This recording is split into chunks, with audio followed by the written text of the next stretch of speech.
नमस्कार मित्रों, आप सभी का हमारे YouTube चैनल कैलेंडर कथा में हार्दिक स्वागत है। दोस्तों, आज की यह कथा केवल एक कहानी नहीं है, बल्कि आपके घर, आपके भाग्य और आपकी समृद्धि से जुड़ा हुआ एक बहुत बड़ा रहस्य है। आज हम आपको बताने जा रहे हैं कि घर के पास लगे कौन से पेड़ और पौधे आपके जीवन में दुख, गरीबी और अशांति ला सकते हैं, और कौन से पेड़ ऐसे होते हैं जो देवताओं की तरह आपके घर की रक्षा करते हैं।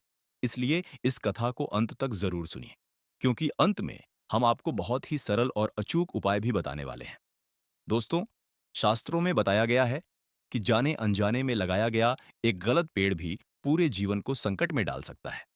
स्वयं भगवान श्री कृष्ण ने बताया है कि कुछ वृक्ष ऐसे होते हैं जिनकी छाया पड़ते ही घर की लक्ष्मी रुष्ट हो जाती है, नकारात्मक ऊर्जा बढ़ने लगती है, व्यापार में नुकसान होने लगता है, घर में कलह, रोग और दरिद्रता प्रवेश कर जाती है। अक्सर लोग सोचते हैं कि हमने तो पूजा पाठ किया है, किसी का बुरा नहीं किया, फिर भी जीवन में दुख क्यों है? लेकिन वे ये नहीं समझ पाते कि कारण उनके घर के आसपास लगा कोई अशुभ वृक्ष भी हो सकता है। ये कथा द्वारका से जुड़ी है। एक दिन भगवान श्री कृष्ण के एक प्रिय सखा उनसे मिलने आए। भगवान ने प्रेम से उनका स्वागत किया और पूछा कि आने का कारण क्या है। तब सखा बोले, हे केशव, आप तो सर्वज्ञ हैं, फिर भी मैं आपसे यह जानना चाहता हूं कि मनुष्य को घर के पास कौन से वृक्ष लगाने चाहिए और कौन से वृक्ष जीवन में दरिद्रता और कष्ट लाते हैं। यह सुनकर भगवान श्री कृष्ण मुस्कुराए और बोले कि यह प्रश्न केवल तुम्हारा नहीं, बल्कि पूरी मानव जाति के कल्याण से जुड़ा हुआ है। भगवान ने बताया कि वृक्ष केवल लकड़ी और छाया नहीं होते, बल्कि वे घर की ऊर्जा को तय करते हैं।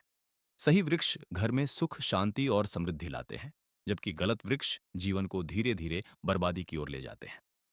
फिर भगवान श्री कृष्ण ने एक कथा सुनाई। मध्य देश में धनेश्वर नाम का एक वैश्य रहता था। वह धनवान भी था और ईश्वर भक्त भी। उसका जीवन सुख समृद्धि से भरा हुआ था। उसकी पत्नी सुमति भी बहुत धार्मिक थी।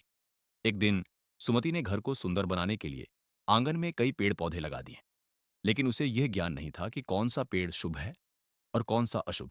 समय के साथ साथ जैसे जैसे वे पेड़ बढ़ते गए, वैसे वैसे धनेश्वर के जीवन में समस्याएं बढ़ने लगीं।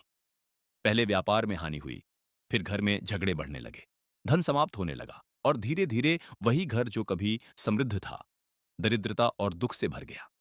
दोनों पति पत्नी परेशान रहने लगे, लेकिन वे ये नहीं समझ पाए कि उनके दुखों का असली कारण उनके ही आंगन में लगे। वे अशुभ वृक्ष थे। एक दिन उनके घर एक साधु महाराज आए। साधु महाराज ने घर का वातावरण देखते ही समझ लिया कि यहाँ नकारात्मकता का कारण क्या है। उन्होंने कहा कि तुम्हारा हृदय तो शुद्ध है, लेकिन तुम्हारे घर के आसपास कुछ ऐसे वृक्ष लगे हैं जो वास्तु और धर्म के अनुसार अशुभ हैं। इन्हीं वृक्षों की वजह से लक्ष्मी तुमसे रूठ गई है। पहले इन वृक्षों को हटाओ और उनके स्थान पर शुभ वृक्ष लगाओ, तभी तुम्हारे जीवन में फिर से सुख और समृद्धि लौटेगी। साधु महाराज ने बताया कि पीपल, आंवला, अशोक, बेल, नारियल, केला और पारिजात जैसे वृक्ष अत्यंत शुभ माने गए हैं। ये वृक्ष घर में शांति, स्वास्थ्य और धन का वास कराते हैं। लेकिन ध्यान रखना चाहिए कि पीपल और बरगद जैसे विशाल वृक्ष घर के सामने या गलत दिशा में ना हो। वहीं बबूल, पपीता, बेर, भेड़ा और दूध निकलने वाले पौधे घर के लिए अत्यंत अशुभ माने गए हैं। ये पेड़ घर में कलह, रोग और दरिद्रता को बढ़ाते हैं। सरल उपाय: यदि आपके घर के पास कोई अशुभ पेड़ पहले से लगा हुआ है, तो उसे गुस्से में या बिना पूजा के ना काटें।